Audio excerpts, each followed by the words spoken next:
നമസ്കാരം. ആരോഗ്യം for you എന്ന യൂട്യൂബ് ചാനലിലേക്ക് എല്ലാവർക്കും സ്വാഗതം. നിങ്ങൾ ആദ്യമായാണ് ഈ ചാനൽ കാണുന്നതെങ്കിൽ ദയവായി ഈ ചാനൽ ഒന്ന് സബ്സ്ക്രൈബ് ചെയ്യുക. കൂടെയുള്ള ബെൽ ബട്ടൺ കൂടി ഒന്ന് എനാബിൾ ചെയ്താൽ ആടുന്ന പുതിയ വീഡിയോസിൻ്റെ നോട്ടിഫിക്കേഷൻസ് നിങ്ങൾക്ക് ലഭിക്കുന്നതാണ്. രോഗി പോലും അറിയാതെ മെല്ലെ മെല്ലെ കടന്നു വരുന്ന ഒരു രോഗമാണ് പ്രമേഹം. നാട്ടിൻപുറമെന്നോ നഗരമെന്നോ വ്യത്യാസമില്ലാതെ നാൾക്കുനാൾ കൂടുകയാണ് പ്രമേഹ വ്യാപനം.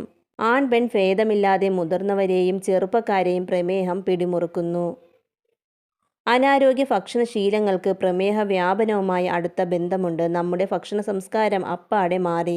നാടൻ ഭക്ഷണശീലങ്ങളിൽ നിന്നും അകന്നവരേറെയും മൈദയും കൃത്രിമ നിറവും കൊഴുപ്പും മധുരവും അടങ്ങിയ വിഭവങ്ങളുടെ വൻ ശേഖരവുമായി ബേക്കറികളും ഹോട്ടലുകളും അങ്ങുറപ്പിച്ചു. ഇതിലൂടെ വിശക്കാതെ തന്നെ ഇഷ്ടമുള്ള ഭക്ഷണം ഏതു നേരത്തും കഴിക്കാം എന്നൊരു സംസ്കാരം രൂപപ്പെട്ടു. മുമ്പ് വിരലെണ്ണാവുന്ന ആഘോഷങ്ങളെ നമുക്കുണ്ടായിരുന്നുള്ളൂ. ഇന്നാകട്ടെ തൊടുന്നതെല്ലാം ആഘോഷങ്ങളാണ്. അതോടെ ഭക്ഷണം കഴിക്കലും ഒരാഘോഷമായി മാറി.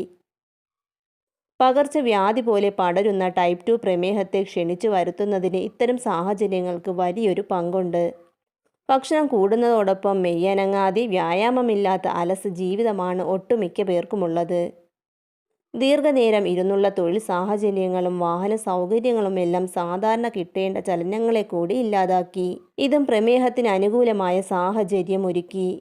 പ്രഭാത ഭക്ഷണവും ഉച്ചഭക്ഷണവും ഒഴിവാക്കി ബർഗറിനും കൃത്രിമ പാനീയങ്ങൾക്കും പുറമെ പായുന്ന കൗമാരവും പൊണ്ണത്തടിക്കും പ്രമേഹത്തിനും വഴിയൊരുക്കുകയാണ്. പ്രമേഹം വരാതിരിക്കാനും പ്രമേഹം വന്നവർക്ക് നിയന്ത്രണത്തിലാക്കാനും ആഹാര ക്രമീകരണം കൂടിയേ തീരൂ. രക്തത്തിലെ പഞ്ചസാരയുടെ നിലയിൽ കാര്യമായ ഏറ്റക്കുറച്ചിലുകൾ വരാതെ സമീകൃത ഭക്ഷണം സ്വീകരിക്കാൻ ഓരോ പ്രമേഹ രോഗിയും ശ്രദ്ധിക്കേണ്ടതാണ്. പ്രമേഹ ചികിത്സയിൽ ഔഷധത്തോളം പ്രാധാന്യം ആഹാര നിയന്ത്രണത്തിനുമുണ്ട്. നിയന്ത്രണം എന്നത് ആഹാര നിഷേധവുമായി കാണേണ്ടതില്ല.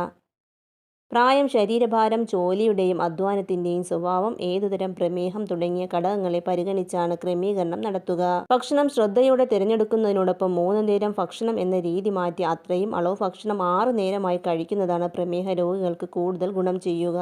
അതുപോലെ രക്തത്തിലെ പഞ്ചസാരയുടെ തോത് കുറഞ്ഞ അപകടം ഉണ്ടാകുമെന്നതിനാൽ ഒരു നേരം പോലും ഭക്ഷണം ഒഴിവാക്കാതിരിക്കാനും ശ്രദ്ധിക്കണം.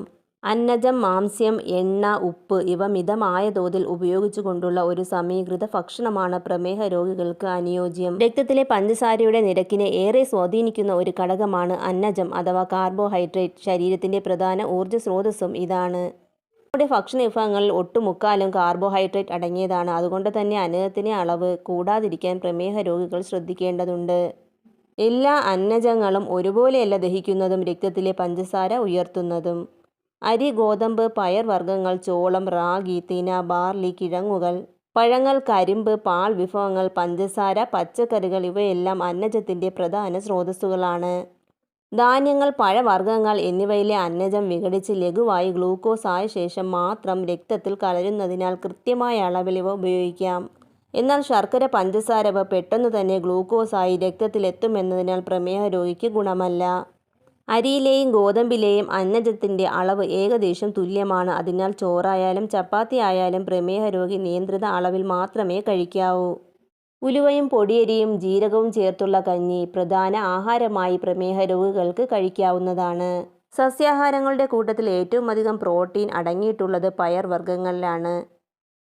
മൃഗങ്ങളിൽ നിന്ന് ലഭിക്കുന്നത് മികച്ച പ്രോട്ടീനുമാണ്. അന്നജപ്രധാനമായ ധാന്യങ്ങളും മാംസപ്രധാനമായ പഴവർഗ്ഗങ്ങളും ഒരേ അവസരത്തിൽ ഉപയോഗിക്കുന്നതിലൂടെ മികച്ച പ്രോട്ടീൻ ലഭ്യമാകും. പ്രമേഹ രോഗി 20 ഗ്രാം വീതം പയർ വർഗ്ഗങ്ങൾ 3 നേരം ഭക്ഷണത്തിൽ ഉൾപ്പെടുത്തുന്നത് വളരെ നല്ലതാണ്.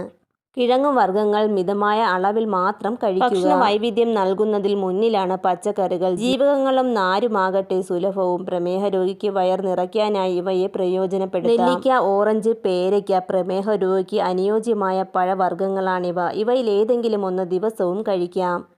നെല്ലിക്ക കഴിക്കുന്നതിലൂടെ സമൃദ്ധമായി ജീവകം സി ലഭിക്കുന്നു. മോര് കാൽസ്യം, പൊട്ടാസ്യം, ഫോസ്ഫറസ് തുടങ്ങിയവയുടെയും വിറ്റാമിനുകളുടെയും കലവറയാണ്. പ്രതിരോധശക്തി വർദ്ധിപ്പിക്കുന്നതിനോടൊപ്പം എളുപ്പം ദഹിക്കുകയും ചെയ്യും. പ്രമേഹ രോഗിക്ക് വളരെ അനുയോജ്യമാണിത്. കൂടാതെ തിളപ്പിച്ചാറ്റിയ വെള്ളം, തക്കാളി നീര്, നാരങ്ങ വെള്ളം, കരിങ്ങാലി എന്നിവയും ദാഹശമനത്തിന് ഉപയോഗിക്കാം. മെച്ചപ്പെട്ട പ്രോട്ടീനും ലവണങ്ങളും മത്സ്യമാംസങ്ങൾ നൽകും. അയല, മത്തി, ചൂര, നാടൻ കോഴിയിറച്ചി ഇവ ഗുണകരമാണ്. മുട്ടയുടെ മഞ്ഞക്കരു നീക്കി കഴിക്കുന്നതാണ് പ്രമേഹ രോഗിക്ക് ഉചിതം. ചുവന്ന മാംസം ഒഴിവാക്കുകയും വേണം. മൈദ, റവ, കേക്ക്, പേസ്ട്രി, കോള, ഡയറ്റ് ഡ്രിങ്കുകൾ, പഴച്ചാറുകൾ, ഉണക്കപ്പഴങ്ങൾ, ഫാസ്റ്റ് ഫുഡുകൾ ഇവ പ്രമേഹ രോഗി ഒഴിവാക്കേണ്ടതാണ്. ചിട്ടയായ ഔഷധ ഉപയോഗത്തോടൊപ്പം നല്ല ഭക്ഷണശീലങ്ങളും ക്രമമായ വ്യായാമവും പ്രമേഹ നിയന്ത്രണത്തിന് കൂടിയേ തീരൂ. ശരിയായ ജീവിതശൈലി ചിട്ടപ്പെടുത്താം. അതിലൂടെ പ്രമേഹത്തെയും പ്രമേഹത്തിലേക്ക് നടന്നടുക്കുന്നവരെയും നമുക്ക് തടയാം. ഈ അറിവുകൾ നിങ്ങൾക്ക് ഉപകാരപ്പെട്ടാൽ ദയവായി എൻ്റെ ഈ ചാനലൊന്ന് സബ്സ്ക്രൈബ് ചെയ്യുക.